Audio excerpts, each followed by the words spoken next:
Hello everyone, welcome back to my channel Tanu's busy kitchen.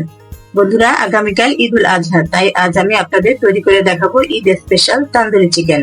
আর এটা আমি কোনো ওভেন নয়, বরং সম্পূর্ণ চুলাতেই তৈরি করে দেখাবো।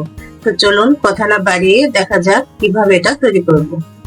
প্রথমে চুলাটা অন করে একটা কড়াই নিয়ে নিচ্ছি। কড়াইটা গরম হলে 3 টেবিল চামচ ঘি দিয়ে তাতে 1 কাপ বেসন ভালো করে নেড়ে চেড়ে নিতে হবে এবং এর মধ্যে 1 চামচ মরিচের গুঁড়ো অ্যাড করতে হবে। একটা সুন্দর স্মেল বেরোলে এটা বাটিতে নামিয়ে রাখতে হবে। রেসিপিটি করার জন্য আমি চিকেনের 6টা লেগ পিস নিয়েছি।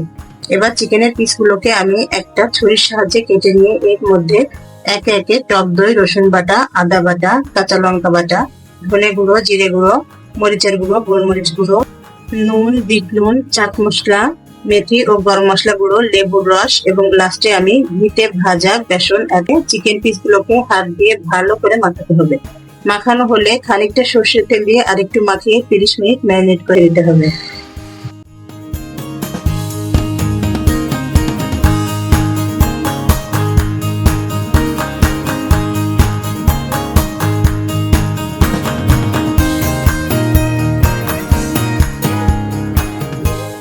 এবার 30 মিনিট পরে ফিরে এলাম চিকেন গুলোকে ভাজতে। ভাজার জন্য আমি একটা গ্রিল প্যান নিচ্ছি। আপনারা চাইলে যে কোনো তাওয়াতেও ভাজতে পারেন। প্যানটা গরম হলে এতে বাটার ও পরিমাণ মতো তেল দিয়ে নেড়ে চেড়ে ম্যারিনেট করা চিকেন গুলো দিয়ে দিলাম। এবার একটা ঢাকনা দিয়ে ঢেকে দিচ্ছি, কারণ এতে চিকেনের গায়ের বাড়তি পানিটা ছেড়ে দিবে। চিকেনটাও ভালো করে কুক হবে আর তাড়াতাড়ি পুড়ে যাওয়ার সম্ভাবনাও কম থাকবে।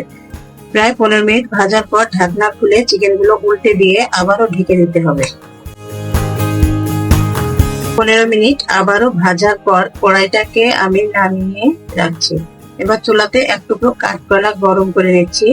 গরম হয়ে এলে প্যানটা আবারও চুলায় দিয়ে মাঝখানে একটা ছোট বাটি বসিয়ে এর মধ্যে গরম কাঠ কয়লার টুকরোটা দিয়ে তার উপরে বাটার দিয়ে ঢাকনা দিয়ে ঢেকে রাখছি, যাতে কাঠকয়লার ধোঁয়াটা চিকেনের ভেতরে ভালো করে ঢোকে। এতে করে তান্দুরি চিকেনের স্মোকি ফ্লেভারটা আসবে। এবার তান্দুরি চিকেনের সাথে আমি একটা স্পেশাল গ্রিন সস তৈরি করছি। এর জন্য প্রথমে আমি ব্লেন্ডারে পুদিনা পাতা, ধনে পাতা, 4-5টা কাঁচামরিচ, 2 কোয়া রসুন, আদা কুচি, পরিমাণ মতো চাট মশলা, গোলমরিচ গুঁড়ো, নুন, বিট নুন, লেবুর রস ও 4 চামচ টক দই দিয়ে ব্লেন্ড করে নিলেই তৈরি হয়ে গেল গ্রিন সস। এবার তান্দুরি চিকেন পরিবেশন পাত্রে নামিয়ে তার উপরে গ্রিন সস, পেঁয়াজের রিং, টমেটোর সালাদ ও তান্দুরি রুটির সাথে পরিবেশন করছি।